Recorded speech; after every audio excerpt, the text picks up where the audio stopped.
What is it that you are hearing that is holding so many women back from their own journeys? It's fear. It is fear. It is fear of financial. If I'm not in this marriage, how do I manage financially? And I haven't been working for X amount of time. Here's another big one, Diane. I'm sure you've spoken about this, superannuation. Yeah. I don't have any superannuation. I don't own property on my own. Or the other thing more recently is people being property owners and having debt on their property in excess of 600, 800,000. Frightening. So fear would be the big one. So that's where I was talking about strategy. Have a strategy. Start your strategy now. My name is Maz O'Connor, and I'm so excited to be on this podcast with you, Di. Thank you so much for inviting me to speak. I'm in my third act and I'm absolutely loving what I'm doing. Reinvention to me is everything, and how do we redefine retirement? I took an incredibly bold leap and I packed everything up in my beautiful hometown in Somers just over a year ago now. It had been stewing on my mind about where I'm going and what's happening in this third act. I was a solo mum for over 20 years and I loved that part of my life. I love talking about everything to do with parenting, and what I raised was really incredible independent children. So I'm 30 years in the wellness space. I'm very passionate about affiliate marketing and network marketing, and particularly for women in our third act. We have so much to offer, and how do we wrap that up, and what do we do in our third act? So I'm excited with where we're going, Di. Hey, welcome to the Power of Women podcast, and I'm Di Gillet. We're a platform that showcases and celebrates the strength, resilience and achievements of women from all walks of life. And today, as Maz has already suggested, we're going to talk about midlife reinvention. That feeling that it's time to shift gears and prioritize wellness, purpose, and maybe even launch something of your own.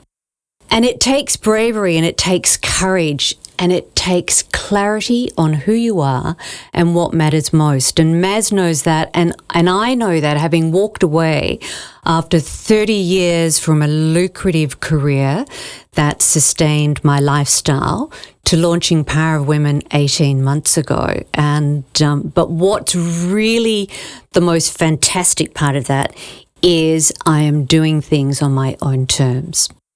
So whether it's a career pivot, a lifestyle change, or just a quiet voice saying, this just isn't working anymore, this episode is about what it really takes to start again.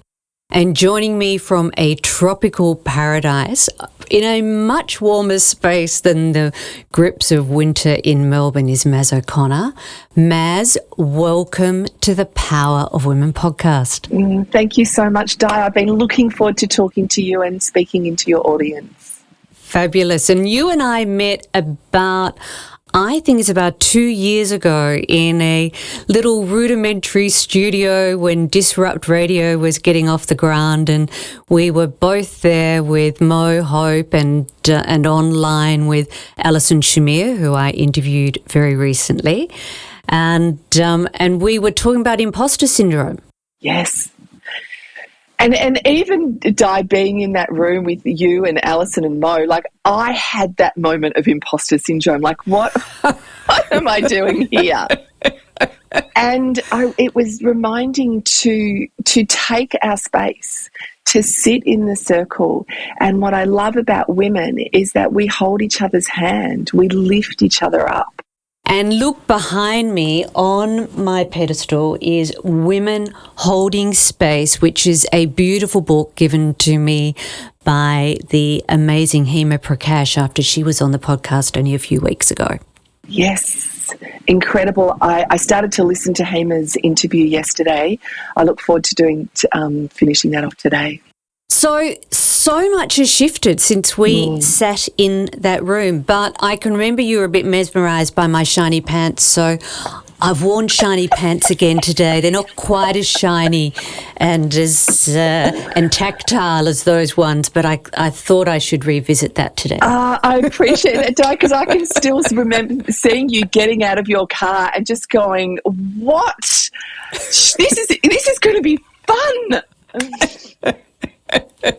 Yeah, midlife reinvention. I haven't got the message of the midlife bit in the wardrobe yet, but there we have it. So let's talk about your midlife reinvention, if we could first. I think that's a great starting point, because you've had a monumental shift since we sat together last. Exactly where your introduction is I had a 20-year very successful career with an Australian business. I was a solo mum during that time. I raised my children. It was very intentional, the way that I raised my children. We were very fortunate. My business was successful. I helped a lot of women during my time there. My children now, at the time, were about 20, 22, independent, looking after themselves. And for me, it became, what now? What do I do now? So I left the organisation that I was in, and I didn't know what I was going to do next. So I gave myself the breathing space. I was fortunate financially I could do that. I gave myself time to breathe and to feel, and literally to breathe, like doing breath work, doing yoga, time on the beach. What does it look like? And I would pray and I would ask, like, what's coming in next? And things didn't move too quickly. What came through one day was around sharing my voice on radio. So similar to what you're doing with the podcast, it was called You First, and it was all about women, and it was what happens when we put ourselves first. And what I found in that period of time is, when we put ourselves first, we are always of more service to other people. And that was magical. So the radio show became a podcast. Now, none of that was income producing. So it was like, what's happening next? So I also knew that I loved where I lived in Australia, but I didn't want to stay there for the next 30 years. I live in a beautiful suburb, and some of your audience may know of Summers. It's down by the water. There is dolphins, there is koalas, there is this beautiful supportive network. And I loved being there, but I also knew that that wasn't going to be for me for the next 30 years. So sitting around the pool with a group of women in Bali last May, so we're now 18 months ago, sitting around, and they're all saying, what would it be like to live? And again, that moment of, this is where I'm coming next. So then I rang my partner, I rang my children, and I said, this is what's happening. This is what I'm doing. I'm going to wrap everything up, and I'm coming to Bali to live. And what I chose not to listen to were the naysayers of, how could you leave? You live in a beautiful place. You've got a great business. What were the people around you saying? What was the reaction? What it was is, we all see through our own lens. So for those people, it was, we will miss you. And my home was an Airbnb. It was an event space. It was a yoga studio. I ran yoga classes.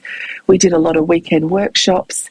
So it was closing those things down, and what people do is they see it through their own eyes, what they will miss. Yeah, what they'll miss. And for me it was, what you're doing, Di, is like, how can we be a vision for other people? How can they see what we're doing? And even if it's that little bit of courage where she chooses to get up at 6 instead of 6:30 and take half an hour to walk, or half an hour to read something that's going to shift her mindset, or that, she moves in the morning to make her body feel better. That's what I want to be. So if someone's looking at me and I know it's happening and thinking, well, if Maz can do that, maybe I can do this little thing too.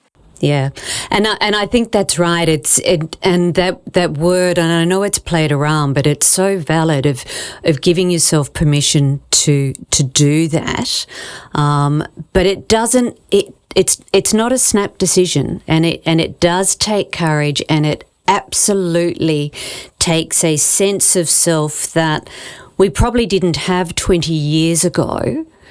To do that. And I appreciate there's a generation coming through now who might be starting this journey earlier than us. However, different time, different landscape than perhaps what we were facing into at that stage.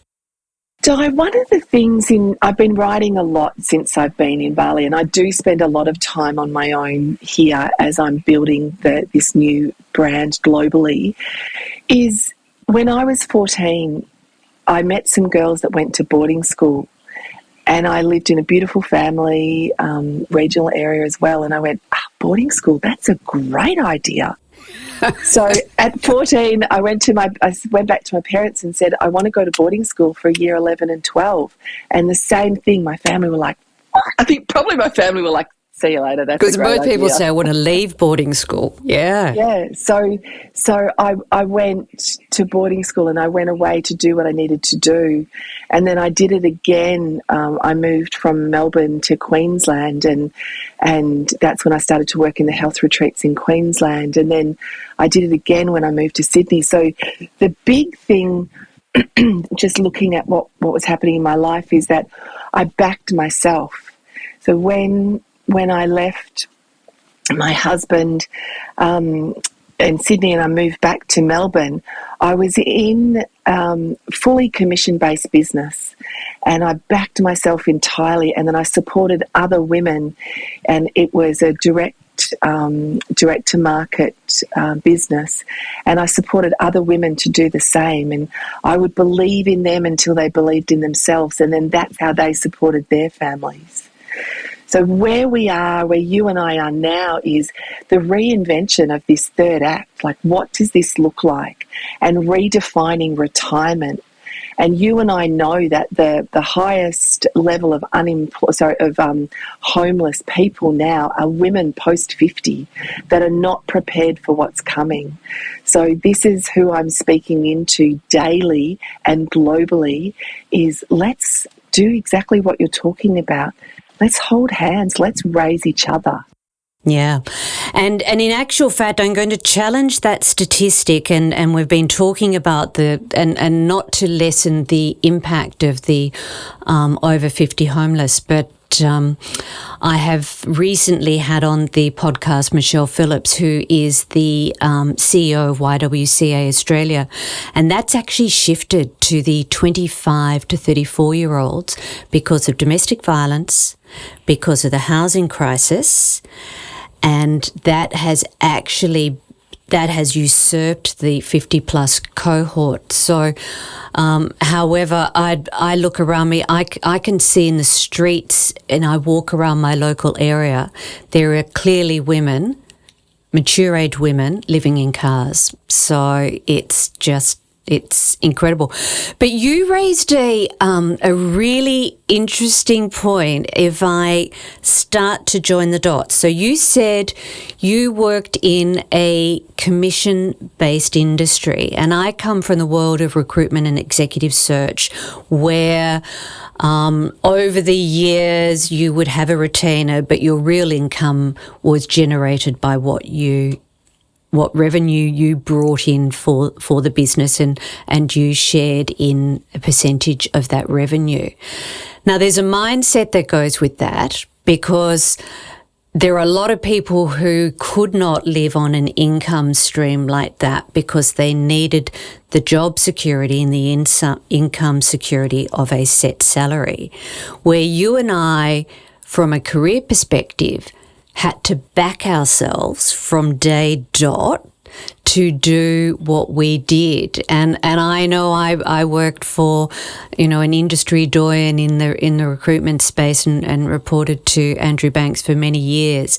And probably more entrepreneurs were born out of the stable of the Morgan and Banks stable than probably any other business stable I can think of in this country.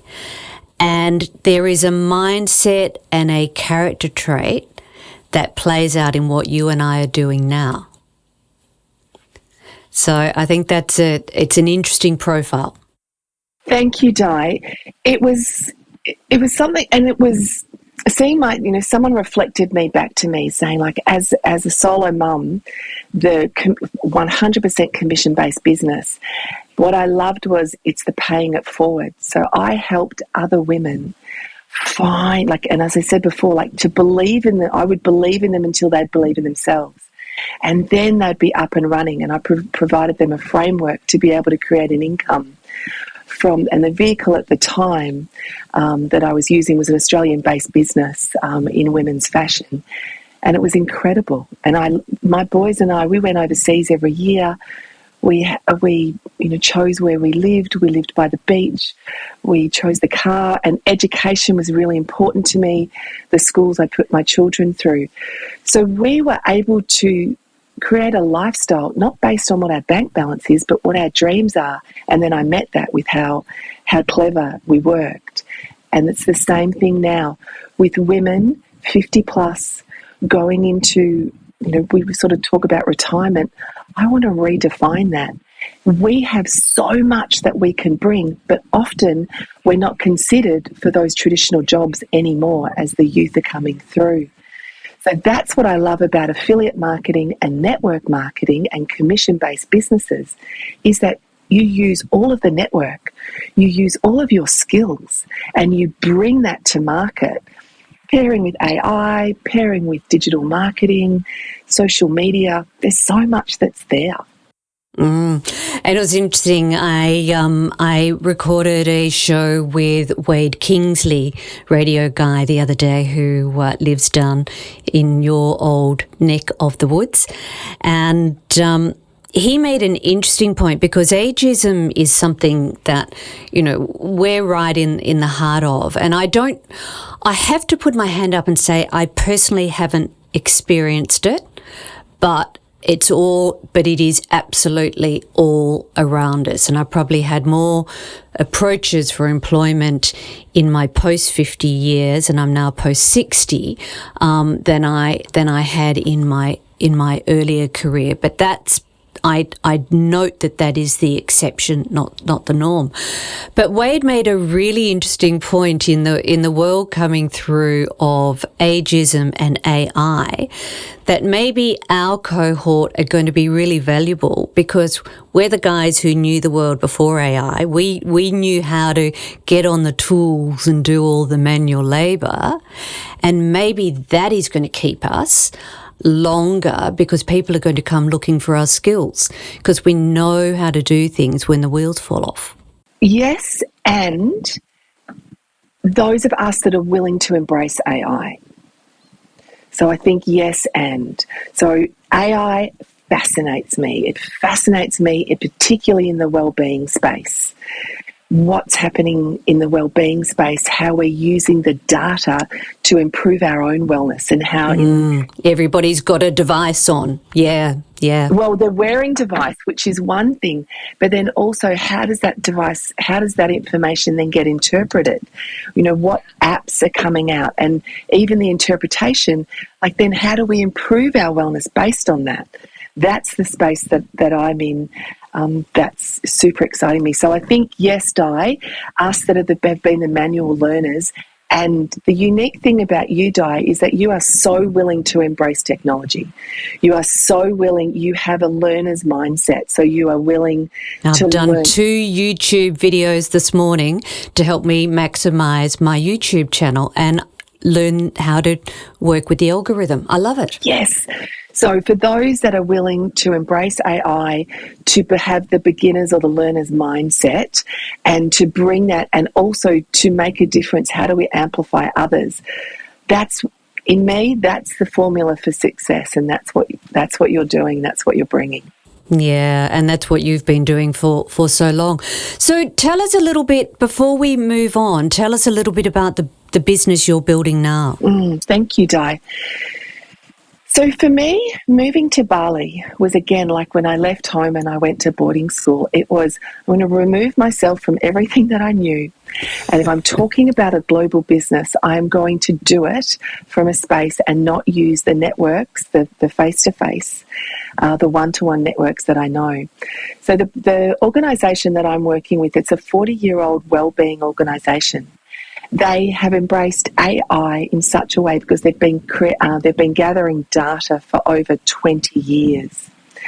So what's coming is AI, combining it with DNA testing, microbiome testing, and antioxidant scanning, so a biophotonic scanner. You're smiling, Di. I feel like I am familiar. Because this is my world. If I watch any podcast, it's about.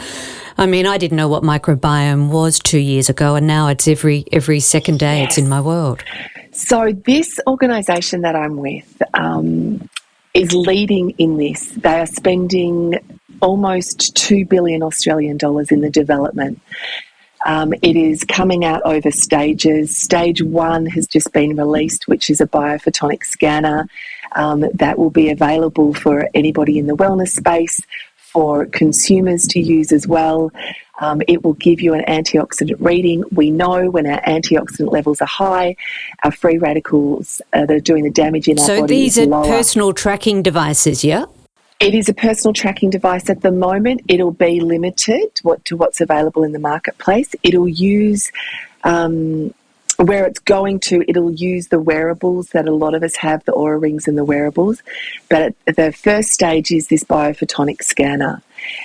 And that just excites me no end, Di, is that you can be at home, you can scan, or you could go to your gym where they have a scanner, or your allied health professional where they've got a scanner. You scan and it'll go, Di, your health reading is at 420, which is around halfway. 850 is maximum. Would you like to improve your well-being? Of course, Di, 60, wanting to live younger, longer. And we all know that we are living longer anyway. Let's live longer better. Let's live longer and better. Yeah. Yes. Yeah. So then these are the protocols. So there'll be personalised protocols that'll be just for you. There will be recommendations of nootropics and nutraceuticals as well for you. And then they'll be attached to apps, which might be like Mind Valley or DiMartini or other apps that'll be associated with. So it's exciting. And I can see you're excited about that. How fantastic to get your head around and be involved in something at this point in your career that is so motivating. Well done, you. And it's for the reason I'm doing it as well is that the platform enables me to invite other people to be part of this too, and globally. So there is another wave where this particular organisation is opening up in India. So come later this year, I'm moving to India for a period of time as well. So again, 100% backing and a brand new market. Oh, wow. Yeah. So you are way not done yet. You've got loads more to do, Maz. That's very exciting. Yeah, that's absolutely brilliant. What a third act. It's going to be your best. Yes, that's what we're planning. And also, how can I bring other people along with me? What does that look like? What does that feel like? And being global as well, Di. Living in this beautiful place in Bali has taught me a lot. It has simplified my life incredibly and allowed me to focus on what's important. And what's important is, yes, my own health, yes, the well-being of my family, yes, leaving a legacy, but also how can I help others to be well, to live longer better, to leave a legacy for their families too. And how much are we willing to let go of? So when I left Australia, Di, I sold pretty much everything. I've got a real passion for chairs, so I didn't sell all of my chairs, but I sold my car, all the rest of my furniture. I have no kitchenware left at all. All my linen, I love linen, all my linen went. And I was so incredible. I tell you the most challenged person. So I told my partner, he was on board. I told my children, my beautiful community. And you may have heard of my best friend is Jane McCann, who's on Instagram as the middle-aged goddess. And I was so nervous about telling Jane, so I didn't ring her and tell her. I went home and I said, Jane, I've got something to tell you.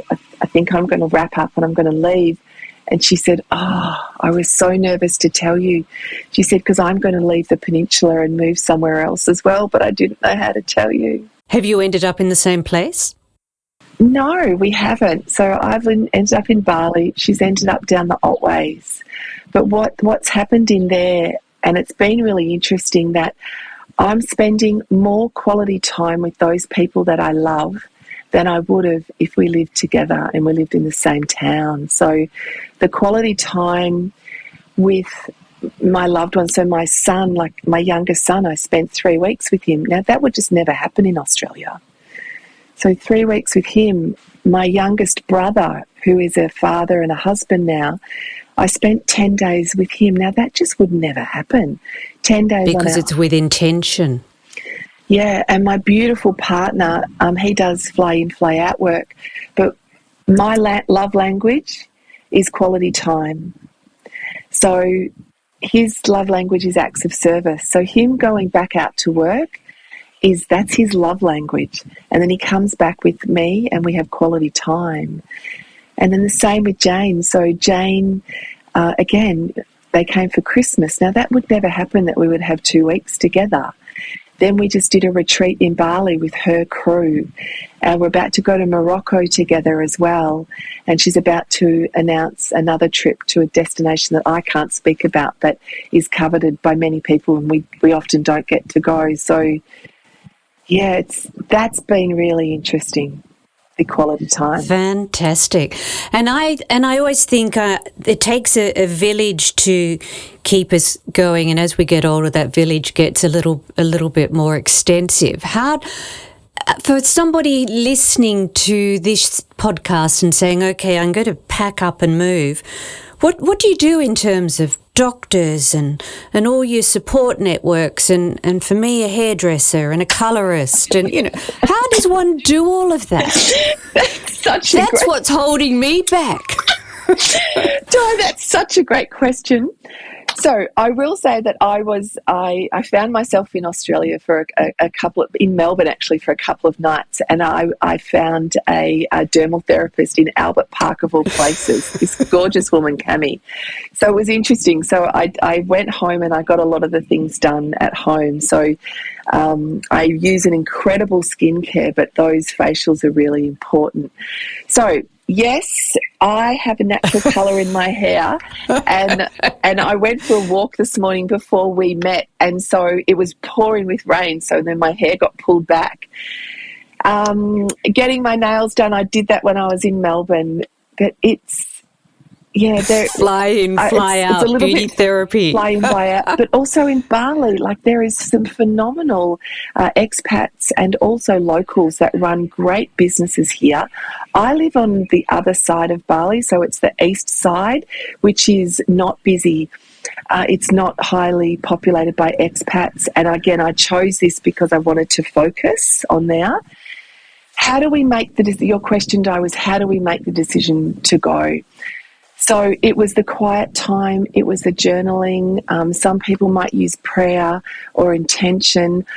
The stillness is uber important, Di, like to have the quiet, to let the information come in for me. And I know I distract myself still. What does it look like? What does it feel like? To our listener, take the breath, do the exhale, feel the feels, back yourself. If you don't have the capabilities of backing yourself, listen to podcasts that these incredible women, the power of women. Listen to these women that have backed themselves. Surround yourself with people. Reading the book, you've got Hema's book behind you. Read about incredible women that have backed themselves, and even if you just take that moment and use that little bit of courage that someone else has used, follow those inspirational women on social media. Follow Di, follow me, follow Di's previous interviews as well. And back yourself. Listen to that little voice and know that you're never too old. You are enough just as you are. You've got this, and for those of us that are 50 plus, you've got this vast amount of experience. Like, use that. Trust yourself. Beautiful. So coming up, we're going to dive into more stories about courage and reinvention. If you're loving the Power of Women podcast, be sure to jump on to our YouTube channel and hit that subscribe button to ensure you never miss an episode. So, Maz, we said we're going to talk about courage and reinvention, and I know that you have spoken to many midlife women in our time of life. What are they telling you? Courage is that quiet voice that whispers, and that we ignore it. And when we're choosing to find the stillness and listen to the whisper, it gets louder. The other thing that I know is that there will be the pothole that trips you up.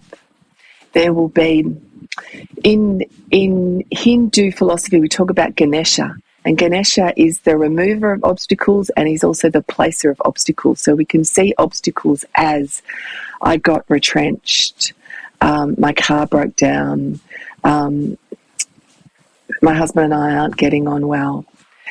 Courage is that little voice that's in the background that's believing that you've got what you need and taking that small step.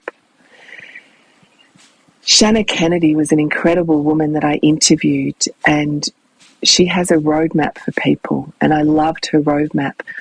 One of the big things that I've used, Di, is vision boards. Shanna speaks about that a lot. You interviewed Colleen Callender, who's co-written a book with her. The vision boards have been so important for me, and now on a digital platform, I use it on my phone. So courage is taking that step, listening to that voice, having a vision of where we're going, and just taking it step by step. I took a massive step and I sold everything up. That's a big step. It doesn't need to be that big and that dramatic.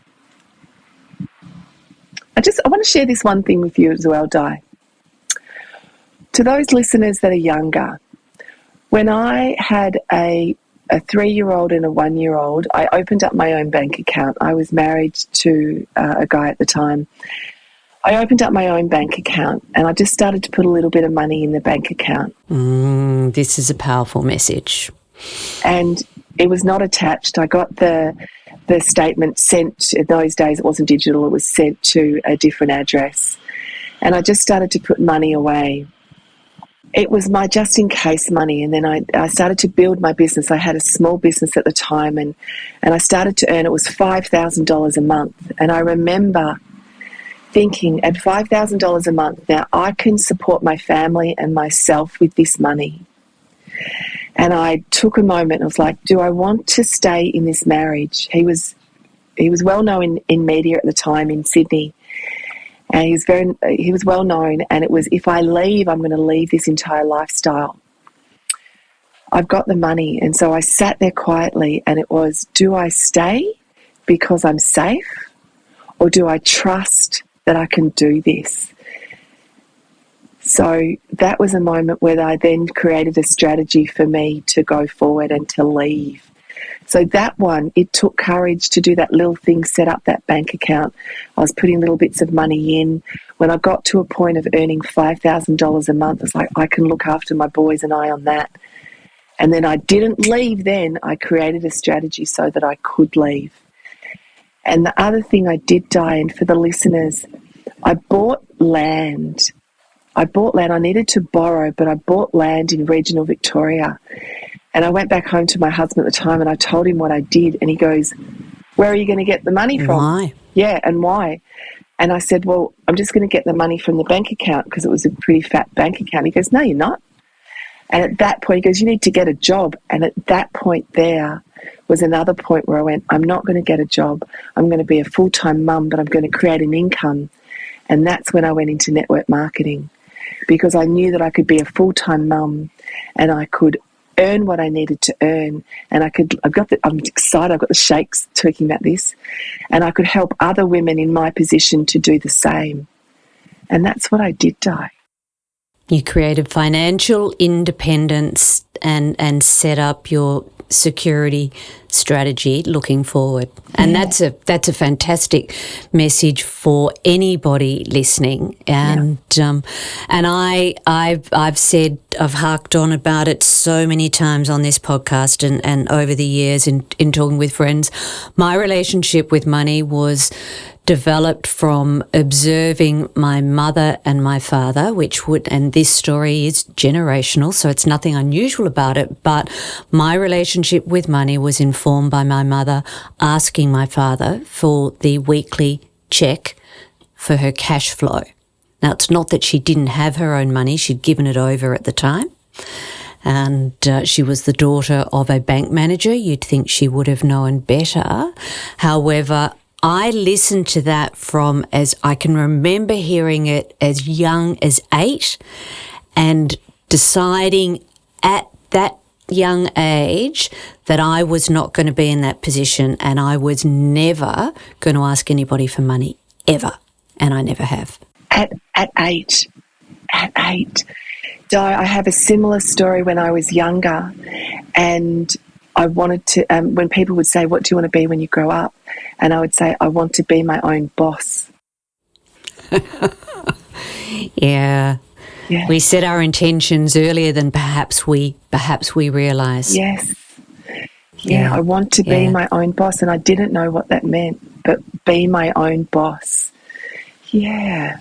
So by contrast to the women that you've been talking to and over the years that I've interviewed, not so much for Power of Women because these are women like us who are moving forward and doing some great work.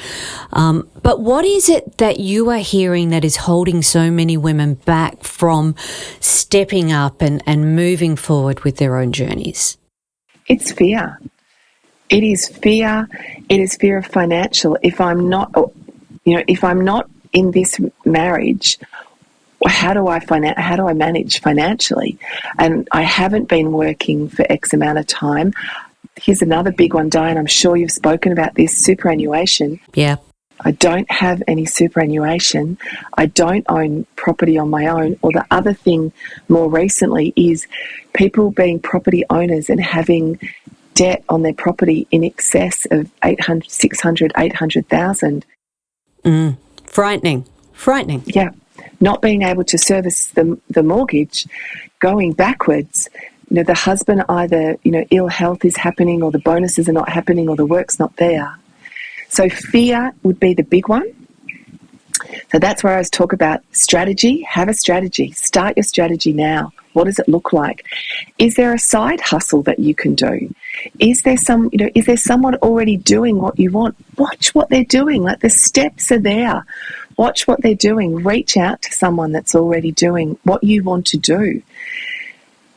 Clean up your social media. If it's not making you feel great of things that you're looking at, clear it up. Don't follow those people that are there as well. Believe in yourself. Even if it is that you keep a contract with yourself, even if it is that, as I said earlier in our chat, even if it's your promise to yourself that you wake at 6:30 in the morning and you spend some time journaling, you spend some time writing, what does my dream life look like? You spend some time vision boarding what your world is going to be. What we speak, like you, Di, I'm never going to be asking for money. You can create your life. Let's start to speak intention into that. Let's let go of the fear. Yeah. Yeah. Thanks, Maz. On reflection now, as you look back, what do you actually wish you'd learnt sooner? Oh, I can feel this in my body. To trust myself earlier. There was times and then it was gone. There was times, then it was gone. To align with people that had a big vision, to align with people with a global vision, to follow the breadcrumbs. So success leaves clues. Who's doing and living the life that I want to live, and align myself with those people. But you jumped on board pretty early. Yeah, I did. In hindsight. So yeah. I might ask that of somebody else, and they're still getting there. I think you found yourself and set yourself up much earlier than many of us might do. So, Di, what I'll also say is success doesn't look like this. It's not linear. And also success is different. One of the things that I'm so proud of is choosing to soul parent my boys. Because the guy that I was married to, he was a lovely fella. There was stuff that was going on there that he couldn't control and we couldn't be part of. So choosing to soul parent was a bit of this sort of as well. But that was in intentional parenting. I was really conscious of what we did. Now, did I always get it right? Probably not. Did I do my best? Absolutely. Are we great friends now? And do we just adore each other? And they're incredible human beings. So knowing that success is not linear, knowing that success for one person is different to success for you. So success may be having a cohesive family, like what's our part in this? Success may be supporting yourself and your family. What's your part in this? And knowing that success is not this, it goes like this. And that's okay as long as the trajectory is going up. That's brilliant. So if I was to ask you, what would you say to the woman who feels she is looking for change but doesn't know where to begin? What would be that one salient point of advice you'd have to offer to the listeners today? Success leaves clues. Look at those women that are doing what you want to do. Follow them.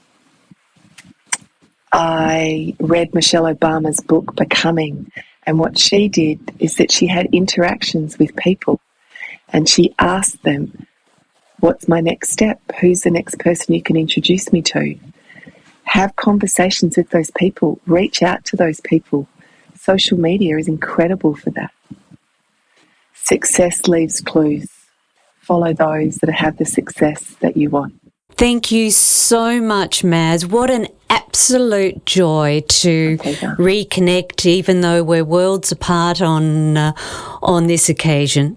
And thank you so much for joining the dots. And I know you have also suggested a raft of fabulous women that I still need to have conversations with. And I love hearing what you're doing and looking forward to being the beneficiary of some of this fabulous tech and some of this great innovative work that you're part of and part of taking to market. So good luck with that. Maz, where can somebody find you if they're looking to follow specifically what you're doing? Where do we catch you? Instagram's still my best place. So at Maz O'Connor, still my best. That's where I show up most often. I'm also on Facebook, Maz O'Connor on Facebook. And I play with Facebook and Instagram, but most of my conversations, because of my corporate background, are still held on LinkedIn. So please follow me there if you're interested in what I'm doing. And look, as Maz has already touched on, we have spoken to so many inspiring women over the last 18 months on the power of women. Some of the stories and their experiences have been born out of adversity. Some of them have been born out of entrepreneurialism, and some of them have been born out of social justice. So there's a raft of individuals that are worth listening to, and you can find all of the episodes on my website under the podcast tab on powerofwomen.com.au. Again, Maz, lovely to see you. Best luck with what you're doing. It's brilliant. Until next time.